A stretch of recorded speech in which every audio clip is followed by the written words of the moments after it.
Bonjour à toutes, bonjour à tous, bienvenue dans Constellation de papier, le podcast qui se prend pour une librairie. Avant d'accueillir sous vos applaudissements mon tout premier invité, quelques mots pour vous remercier de tous les retours chaleureux et les critiques constructives qui m'accompagnent depuis le début de cette aventure. Je suis curieux de savoir ce que vous penserez de ce tout premier épisode, n'hésitez pas à m'en faire part.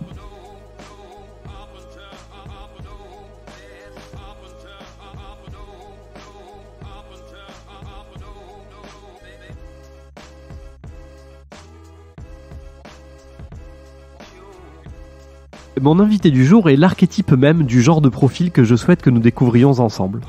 Côté pile, un copain de longue date, avec qui nous avons usé nos culottes courtes sur les bancs de l'IUT d'Aix-en-Provence, et surtout un lecteur et un professionnel passionné. S'il n'avait pas déserté la librairie il y a quelques années pour rejoindre une bibliothèque, on pourrait presque parler d'un parcours parfait, mais bon.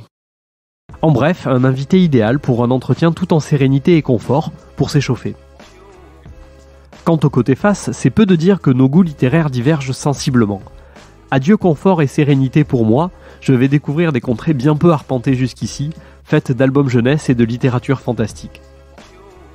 Ici Jérémy, libraire sans librairie, et je reçois aujourd'hui Cyril Selmo, bibliothécaire à La Penne-sur-Yvonne. Salut Cyril. Salut Jérémy. Bienvenue. Je t'ai présenté juste avant comme ex-libraire et bibliothécaire. Ça te va? Tu veux rajouter quelque chose? Non, c'est très factuel, c'est vrai. Voilà. C'est très factuel, mais pour le reste, on va creuser dans les minutes qui viennent. Tu m'as envoyé une bien belle liste de livres dont on va parler ensemble.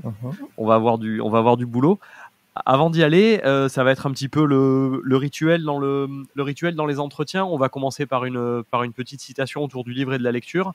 J'ai choisi la toute première puisque c'est toi qui inaugure ces séries d'entretiens. Et puis à la fin, c'est toi qui nous en proposeras une autre pour l'invité suivant. Ça marche. Celle que je te propose aujourd'hui, moi, c'est un livre que j'aime vraiment beaucoup, un très très beau livre de Maurice Hollander qui s'appelle Le fantôme dans la bibliothèque. Maurice Hollander qui était l'éditeur de la collection La librairie du XXIe siècle. Et dans ce livre où il parle de son rapport à la lecture, il y a cette phrase qui, moi, m'a marqué dès que je l'ai lu il y a quelques années. Il dit « Pourtant, il ne faudrait pas s'y tromper. Une telle multitude de livres n'empêche pas de ne pas lire, ou si peu. On peut aimer s'entourer de livres pour rêver de les lire. Et si la fonction la plus efficace de toute bibliothèque était d'inciter à une lecture sans fin, qui n'aura jamais lieu ?» Voilà, et j'aimais bien cette idée. Je pense qu'on est nombreux à être un petit peu fétichistes des livres, à aimer, comme il le dit, s'entourer de livres. À peine. Mais au final, on sait qu'on les lira pas tous. Voilà, je sais pas ce que toi, le bibliothécaire, ça t'inspire? Non, mais c'est vrai. Puis la notion de multitude de livres, c'est à la fois un côté hyper grisant et en même temps qui peut paraître, je pense pour certains aussi un peu écrasant des fois quand tu passes les portes comme ça de la librairie, de la bibliothèque, mais c'est une question de perception, quoi. Je pense que nous, on y voit un espèce de garde-manger énorme comme ça dans lequel se jeter. Et c'est beau, ça fait plaisir. C'est ça. Mais quelque part, je c'est ce qu'on va essayer de faire ensemble, hein, si ça te dit, c'est que justement, quand on arrive à tirer un fil, tout ça a l'air toujours grisant, évidemment, mais peut-être un petit peu moins intimidant parce que on arrive à voir éventuellement des rebonds d'un livre à l'autre qui nous font aller passer d'une lecture à l'autre. C'est ça qu'on va essayer d'explorer. On ouvre les premiers cartons ensemble, on est parti? Allez, avec plaisir.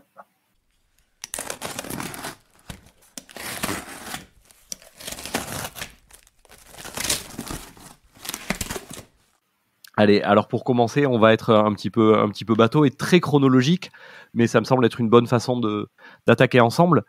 Est-ce que tu peux nous dire quel est ton premier souvenir de lecture autonome, c'est-à-dire quand par toi-même tu as pris un livre et tu t'es mis à le lire pour toi, donc pas des lectures d'école ou autre, vraiment la première fois où une quatrième de couverture, une histoire, une illustration t'a attiré et tu t'es dit tiens, celui-là c'est pour moi, j'y vais quoi. Ouais, il y a le livre déclencheur, je pense qu'on l'a tous un peu. J'ai des souvenirs tout petits de livres qu'on te met dans les mains, de livres pour enfants, de choses comme ça. Mais le premier vrai hameçon comme ça qui m'a attrapé, moi c'est Le Seigneur des Anneaux. Je devais avoir je sais pas 10 ou 11 ans. Pour la petite histoire, c'est mon père en fait qui l'avait. Alors mon père qui n'est absolument pas lecteur, hein, c'est à peu près le seul livre que je lui ai vu dans les mains. Et je sais pas pourquoi, plus jeune comme ça, il essayait de le lire un peu comme ça le soir. Il avait une vieille édition, une toute première édition chez France Loisirs, dans les années fin 70, tu vois, un peu grimoire, avec la jaquette un peu déchirée, tu vois, le marque-page. Ouais, lui qui avait un peu vécu, quoi. Ouais. Et en fait, j'étais un peu intrigué. Puis les questions bateau, qu'est-ce que c'est, de quoi ça parle, avec une couverture un peu biblique, tu vois, avec un grand barbu qui tient une épée devant un ciel comme ça un peu orageux. Et puis il m'explique en 2 mots de quoi ça parle, quoi. Et puis ça a l'air chouette quand même. Et puis c'est vraiment le premier truc où je me suis dit, allez, ça j'ai envie de le lire, quoi. J'ai envie d'y aller. J'étais peut-être un peu jeune pour la chose, dirons-nous. Mais ouais, c'était un peu la motivation. Et puis c'est venu assez vite, parce qu'en plus, ça concorde à peu près à l'époque avec la sortie enfin, l'annonce du moins des films du Seigneur des Anneaux. Oui, c'est ce que j'allais te demander, du coup. Ouais. Fin des années 90, Ouais. début 2000, quelque chose comme ça. Et en même temps, c'était un peu la carotte qui m'avait tendu, parce que moi, comme tout petit gosse à l'époque, je vois la bande-annonce, je me dis, ah, c'est génial, j'ai trop envie d'aller le voir au cinéma. Et mon père, qui était pas très cinéma dans l'absolu, m'avait un peu jeté, oui, bah, on ira quand tu auras lu le livre, en gros, quoi. Voilà. Et puis, Et peut-être qu'il pensait se débarrasser un peu en disant ça. C'était un peu ça. Ça sentait le galet jeté dans le lac, tu sais, un peu, allez, on verra plus tard. Hein, ouais.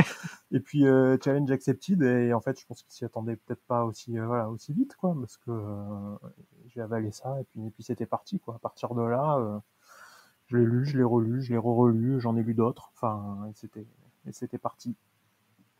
Ouais, et là, ça a enclenché, ça a enclenché quelque chose. T'as enchaîné après avec les autres livres du cycle de Tolkien. Après, peut-être qu'ils étaient pas tous disponibles comme ils sont maintenant. Je sais pas, j'ai l'impression qu'on en a ressorti beaucoup, mais là, tu connais ça mieux que moi. Pas forcément tous, mais en même temps, avec la sortie du Seigneur des Anneaux du film, il y a eu toute une vague de réédition, en fait, de l'œuvre de Tolkien. Alors après, logiquement, t'enchaînes sur le Hobbit.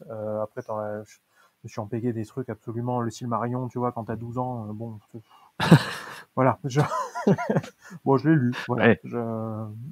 Tout était peut-être pas réédité à l'époque, mais ouais, je pense que d'ici à l'adolescence, j'ai dû lire à peu près tout le Tolkien qui pouvait me tomber dans les mains et qui était réédité à l'époque. Et puis voilà, après forcément, quand on a marre de relire la même chose, tu lis d'autres trucs, hein, mais ouais, et du coup, ça t'a ouvert les portes vers, j'imagine, du coup, d'autres littératures fantastiques. Comment t'es passé après donc évidemment, la Tolkien, hein, c'est un monde en soi, mais après, comment t'es allé vers d'autres livres? Comment ça s'est passé, cette transition? Alors, il y a alors pas par le côté bibliothèque à l'époque, parce que dans mon petit village des bibliothèques, c'était un mot un peu obscur, et puis même à la ville d'à côté, c'était pas franchement reluisant. L'accès aux livres, ça passait beaucoup par il y avait une librairie, et surtout ma mère et ma grand-mère, elles avaient un abonnement France Loisirs à l'époque. Voilà. Et du coup, ça passait par là, en fait. Va chez France Loisirs avec elle, pends-toi devant une étagère et regarde. Oh, bon, ça a l'air bien. Qu'est-ce que c'est? Encore une fois, cette belle couverture avec des gens un peu intrigants. Et puis l'offre, en plus, éditoriale sur le fantastique à l'époque était pas non plus des plus reluisantes, tu vois. Il y avait plein d'acteurs qu'on a de nos jours et qui soit commençaient à peine, soit n'existaient pas du tout. Donc c'est passé un petit peu par là. Puis il y a aussi le phénomène à l'époque, c'est un peu la vague Harry Potter qui commence à prendre. Du coup, comme tous les jeunes à cette période-là, je prends la vague aussi un peu en cours, quoi. Donc ouais, il y a le Harry Potter. Je pense que j'embraye pas mal sur tout ce qui est l'Assassin Royal, Robin Hood. Ouais, des choses comme ça, des bons gros cycles de quelques centaines de pages, des univers un peu fantastiques, et c'est parti. T'as quand même gardé cette lecture en série. Alors je pense que c'est un petit peu, tu vas me le dire, mais je crois que c'est un petit peu propre. Je pense qu'il y a un âge où on est quand même beaucoup comme ça, et je pense que c'est aussi souvent quand on est dans des découvertes où on a une espèce de tentation un peu d'exhaustivité, de dire maintenant que j'ai lu tout Tolkien, je vais embrayer avec d'autres séries. T'as gardé ce fonctionnement un petit peu. Ouais, et puis après, bon, c'est aussi quelque chose qui est propre au genre, ça, sur le fantastique, la fantasy, ce genre de choses. C'est que c'est beaucoup de séries, on aime bien les Oui, trucs avec plein de tomes. Si on a que trois, limite, on est déçu. Enfin, c'est trop court. ouais, c'est ça. Donc, et puis, comme tu disais, même avec les citations du début, enfin, c'est hyper grisant, quoi. Tu découvres un truc que t'aimes bien, et en fait, tu regardes, oh mon Dieu, mais il y a 10 tomes, ils font tous 400 pages, mais enfin, c'est génial. Et puis, comme le lecteur vorace au début, enfin, tu te vautres dedans, et t'y vas, et puis voilà, quoi. Ouais, ouais, alors Harry Potter, moi je les ai lus sûrement à peu près à la même époque que toi. Enfin, si je me rappelle bien, on a lu le tome 7 à peu près Ouais, dans le même train, parce qu'on voulait à tout prix savoir comment ça finissait. tout à fait, tout à fait.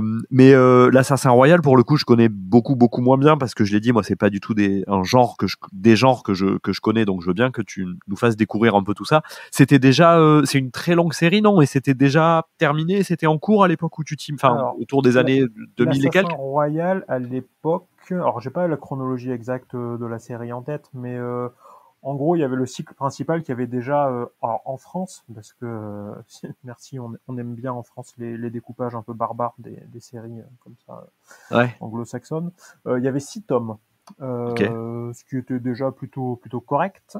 Et après, par la suite, il me semble qu'ils en ont rajouté au moins 6 autres, tu vois, avant d'étendre l'univers et d'en faire encore d'autres. Mais sur l'Assassin Royal en tant que tel, ouais, à l'époque, il y en avait déjà 6, Ok. ce qui était plutôt correct, quoi. Ouais, donc disons quand tu t'y mets, tu sais déjà que tu pars Ouais, ouais, sur un ouais, long ouais. cycle, ce qui est pas forcément, enfin, je sais pas exactement comment, par exemple, avait été annoncé Harry Potter, mais ceux qui s'y sont mis à le lire quand c'est sorti, le premier bouquin qui doit faire 200 pages, ils avaient pas forcément dans l'idée qu'ils partaient pour 7 tomes et dont, je sais pas, le 5, 6, 7 feraient tous Ouais, c'est 600 ou ça, 700 pages.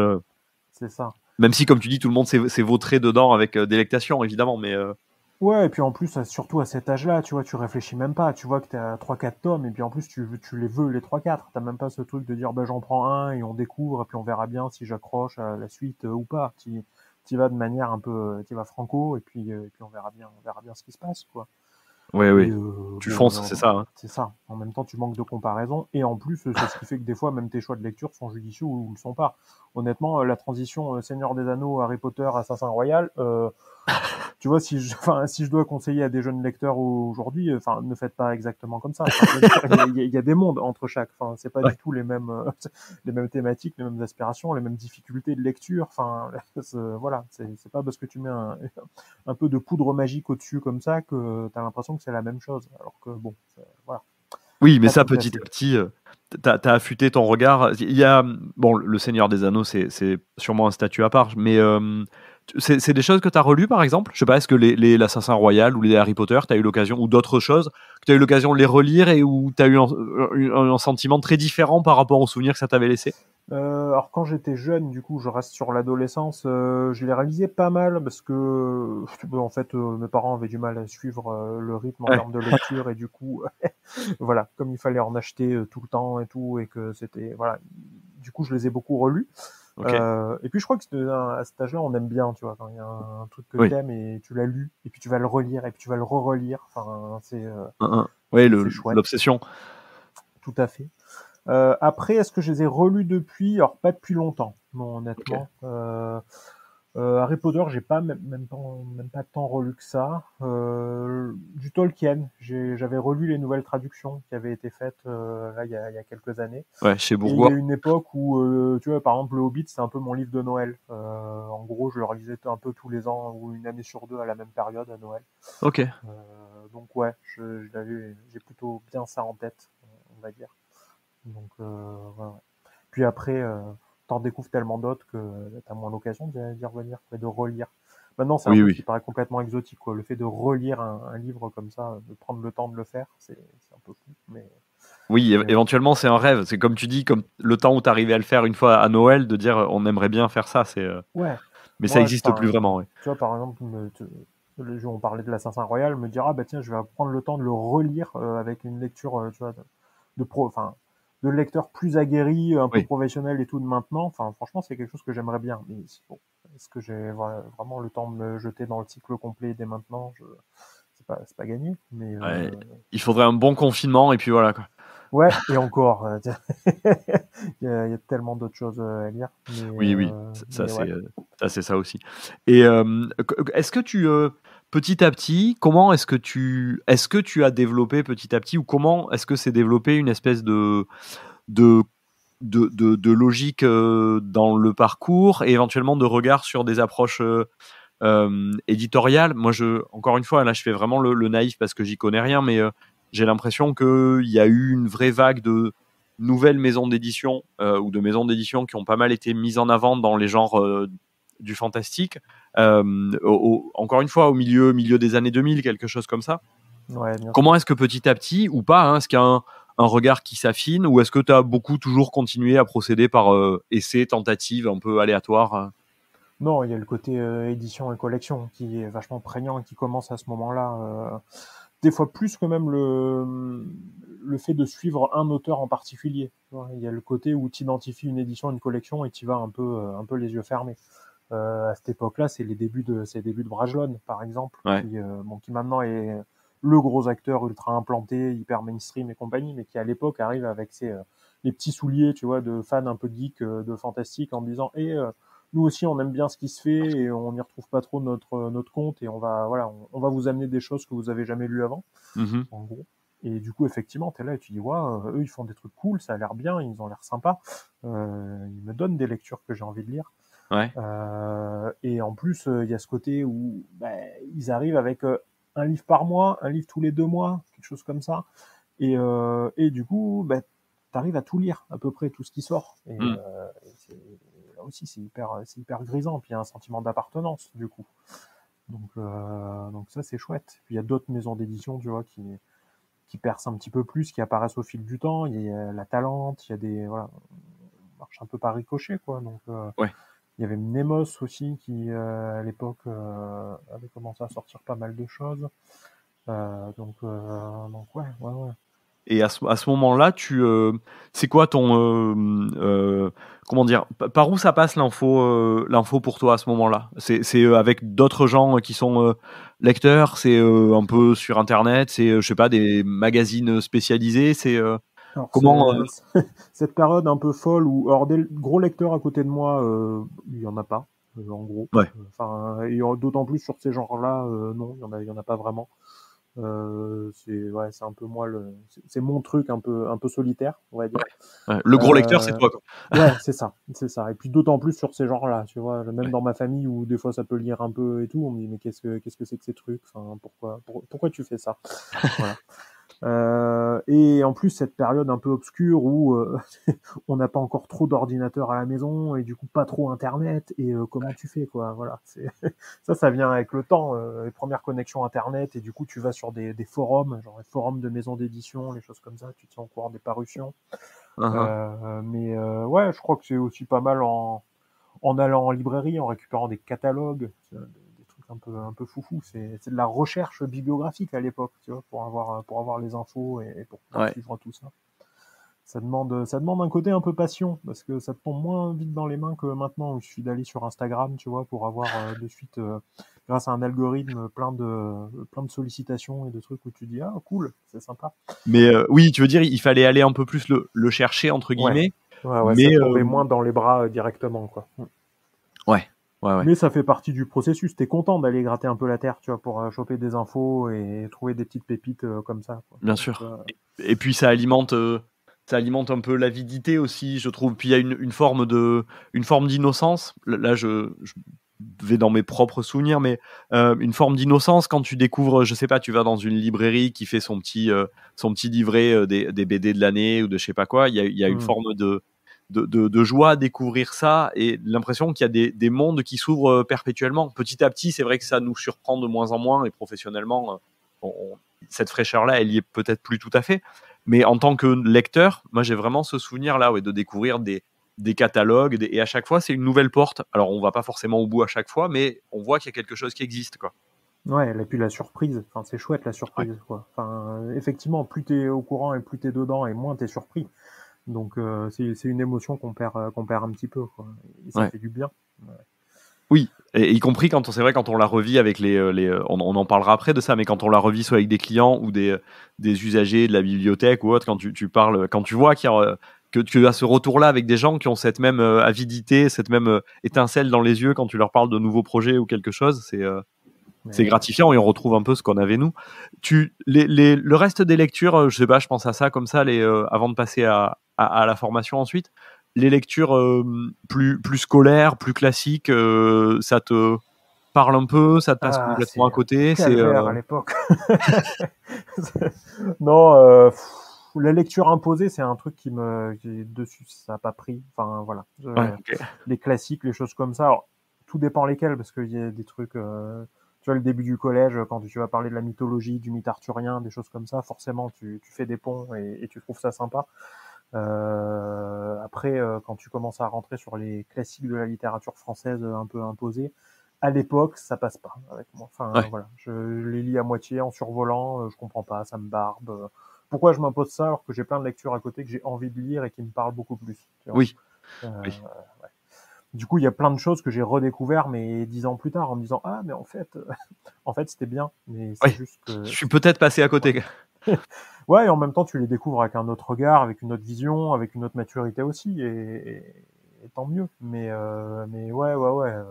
Moi, j'ai pas de souvenirs comme ça à l'époque collège, même lycée, de grands classiques qui ont eu un impact, tu vois, un peu fondateur, quelque chose qui germe derrière, quoi. Oui. Mes lectures sont venues à chaque fois sur un côté lecture plaisir et jamais sur un côté prescription, enfin sur les émotions que ça m'a procuré. Donc, Ouais, ouais, et ouais. du coup, tu cultivais vraiment pendant toute cette, on va dire toute l'adolescence, quelque chose comme ça. Tu continuais ton propre sillon dans les choses qui te plaisaient et sans que ça ait trop d'impact. C'est-à-dire qu'on pourrait dire des fois, c'est aussi des choses qu'on entend, hein, genre d'avoir été un peu ou dégoûté de la lecture ou machin. Toi, t'as vraiment réussi à bien dissocier les livres desquels tu tirais du plaisir, avec lesquels tu Mm. t'amusais, qui te satisfaisaient, on va dire, et le reste, bon, je fais ce qu'il y a à faire, mais Ouais, parce qu'en fait, j'ai commencé avant, finalement, tu vois, ouais. la lecture imposée. Enfin, j'ai pas eu de cette espèce de trou d'air. Enfin, j'ai toujours eu ce fil rouge avec. J'avais des trucs à lire, des trucs qui me plaisaient, où j'avais envie de rentrer le soir pour me jeter dedans, tu vois. Ouais. De temps en temps, il fallait faire une pause pour lire un truc imposé. Et ça me plaisait pas trop, mais c'est pas grave parce que je réenchaînais derrière avec autre chose, quoi.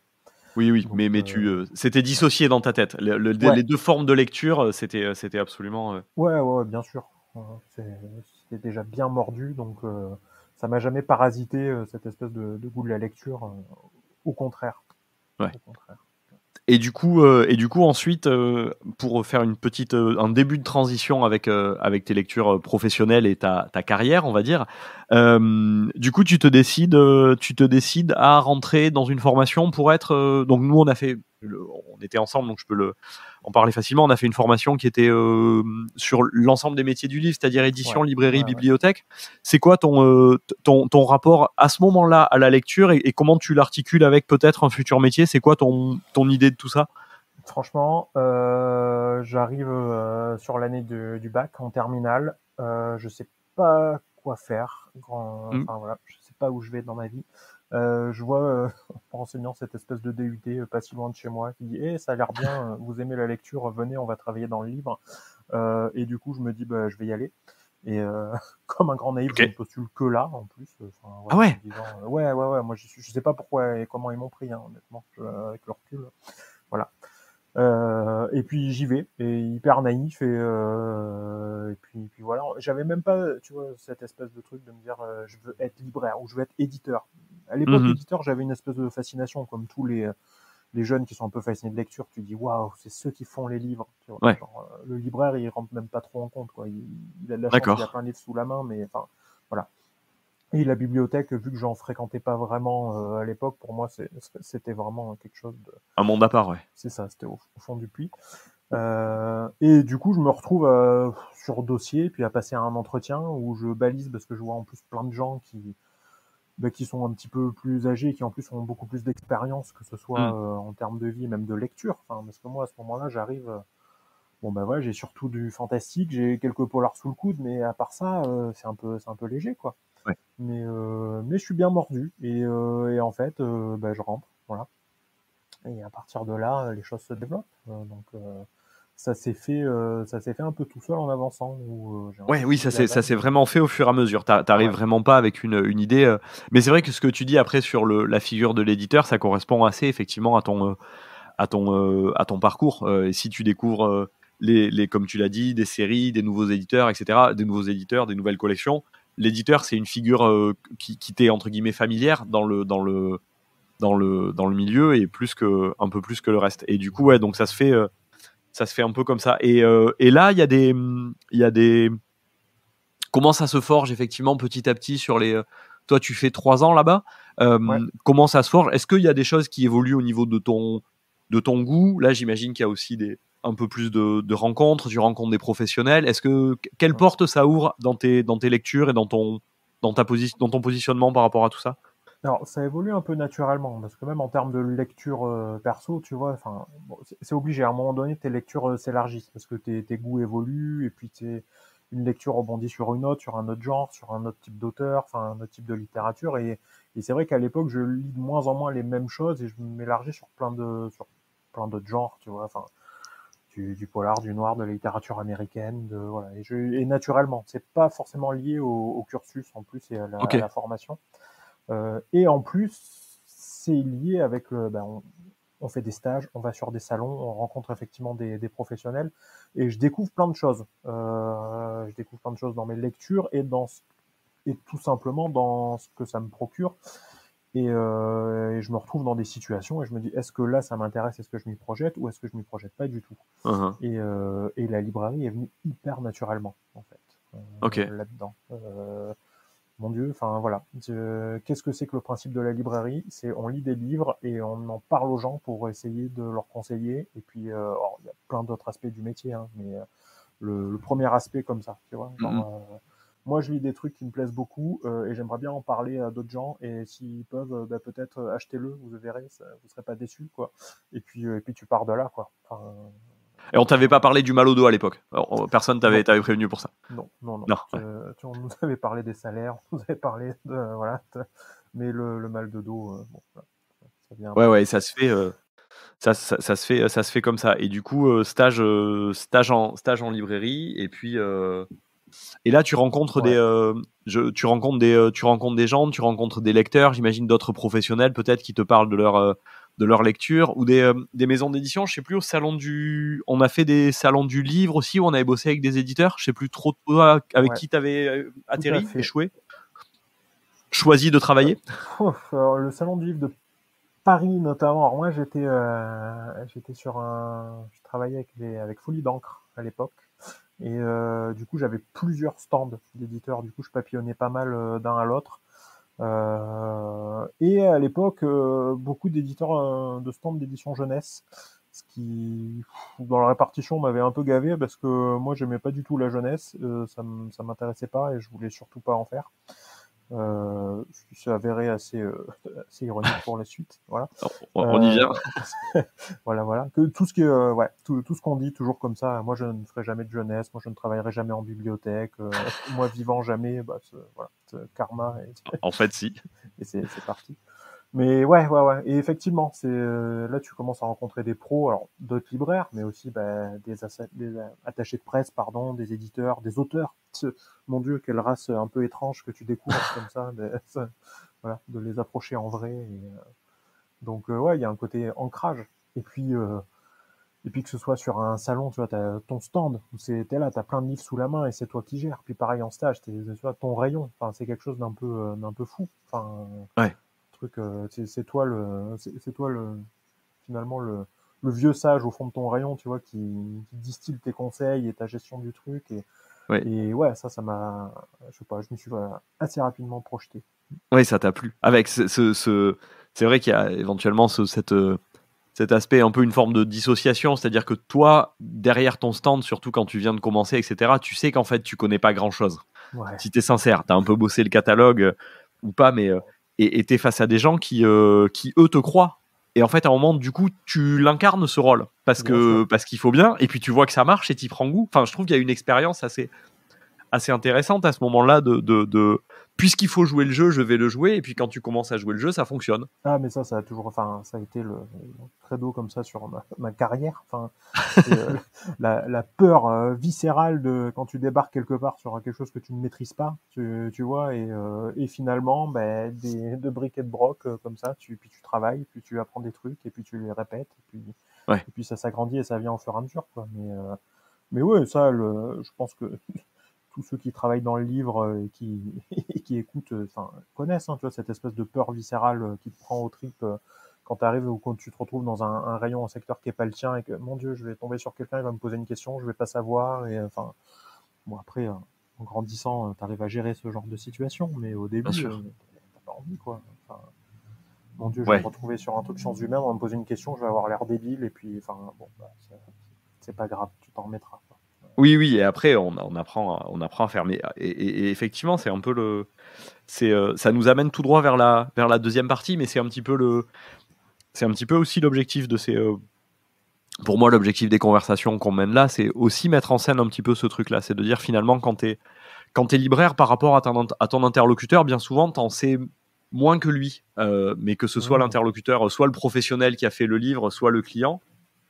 Et puis il faut bien, bon an mal an, réussir à faire cadrer tout ça, mais quelque part c'est ça qui est intéressant, et c'est en discutant avec ces interlocuteurs là qu'on apprend. Je pense que ça a dû t'arriver par exemple de lire des livres après qu'un client t'en ait parlé, dans une espèce d'inversion où le client te dit comme ça, toi tu fais évidemment semblant ou pas que bien sûr tu connais, tu vois bien de quoi il s'agit, et tu vas regarder discrètement, et derrière en fait tu t'aperçois que c'est trop cool, quoi.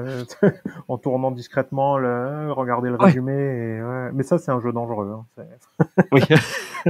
Ouais, ça m'est déjà arrivé dans des situations comme ça où quelqu'un te demande ce livre-là, il est bien, vous l'avez lu, tu te retrouves comme ça à faire ton tour de magie, de briquet de broc en le retournant un peu de ce que tu as lu vaguement et tout, et à te bricoler un espèce d'argumentaire que toi t'en es à peu près content. Puis au bout de tes 3 minutes d'argumentaire, tu te rends compte que le type qui t'a posé la question, c'est l'auteur du livre. Et, et là, tu prends une espèce de descente d'organes, tu vois. Qu'est-ce que j'ai dit? Enfin, bon, après, une demi-heure après, tu vas vérifier, tu commences à lire et tu te rends compte que non, t'as pas dit trop de bêtises, tu vois. Mais finalement, c'est plutôt. Avant de passer à la deuxième partie, on développe aussi des vrais talents d'acrobate au fil du temps. Avant de. Est-ce que tu te rappelles de Guillaume Guéraud quand il était venu à Lille? Bien sûr. Ouais. Ça, moi, ça avait été vraiment au-delà du personnage un peu folklorique quand même, un peu mise en scène. Ça avait été une sacrée rencontre quand même, moi, ce type, dans mon souvenir. Et puis c'est une découverte parce que, toi comme moi, je pense à l'époque quand on nous parle de littérature jeunesse, tu vois, on a une idée toute prête, un peu préconçue, et tu vas arriver ce type,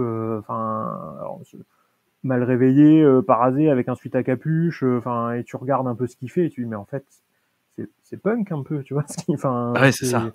Et puis ça a l'air un peu fun quand, et puis ça a l'air un peu bien, et puis tu dis mais genre nous on n'avait pas ça en fait, qu'est-ce que c'est, c'était cool. Oui, et on n'avait pas ça, ou du moins cette impression-là de dire, dis donc, ils ont de la chance. Moi, je sais que je suis pas peu lecteur de jeunesse, toujours pas, mais je les avais lus et avec plaisir. Et après, je crois aussi qu'il a fait des choses qui sont à l'articulation, qui peuvent aussi être lues par des adultes, parce que c'est des vraies histoires. Avec du vrai contenu, il fait pas mal de genre de choses un petit peu policières, il me semble. Ouais. Et puis même il a beaucoup de choses qui sont sorties estampillées jeunesse, on va dire, mais qui avec du lectorat adulte ou dans l'autre sens des choses estampillées jeunesse, mais qui ont un peu suscité des polémiques et des trucs où des parents, des documentalistes ont dit mais mon Dieu c'est horrible, ça a rien à faire, pour les jeunes. Voilà. Ce que des fois un gage finalement d'avoir réussi à traiter dans le bon sens, hein, mais c'est plutôt un gage de qualité. C'est ça. Dépend comment on le voit, mais je vois comme ça. Bon, du coup, merci beaucoup pour cette première partie. Il y a pas mal de livres dont on aurait peut-être pu parler, mais qu'on n'a pas abordé, mais peut-être qu'on y reviendra plus tard. Ouais. On se retrouve donc la semaine prochaine pour que tu nous expliques comment tu t'es retrouvé finalement libraire jeunesse après avoir dit que tu ne ferais pas ça. Ouais. Tu nous expliqueras si le fait d'avoir rencontré Guillaume Guéraud, ça t'a servi. Et puis tu m'expliqueras comment on fait pour conseiller des livres pour les enfants. Ça marche. À très bientôt. À bientôt. C'était le premier épisode de Constellation de papier avec Cyril Selmo. Un épisode enregistré et mixé à Marseille et à distance, ça s'entend un petit peu, tout comme la grippe, entre le 31 janvier et le 6 février 2023, soit 123 ans après la naissance de Jacques Prévert, qui écrivait dans Paroles en 1945. Dis donc, camarade Soleil, tu ne trouves pas que c'est plutôt con de donner une journée pareille à un patron ? Vous pouvez retrouver les livres dont on a parlé, ainsi que ceux dont nous aurions dû parler sur la page de l'émission. Et bien sûr, d'ici à lundi où nous retrouverons Cyril pour la deuxième partie de l'entretien, on se retrouve sur les réseaux sociaux. À bientôt!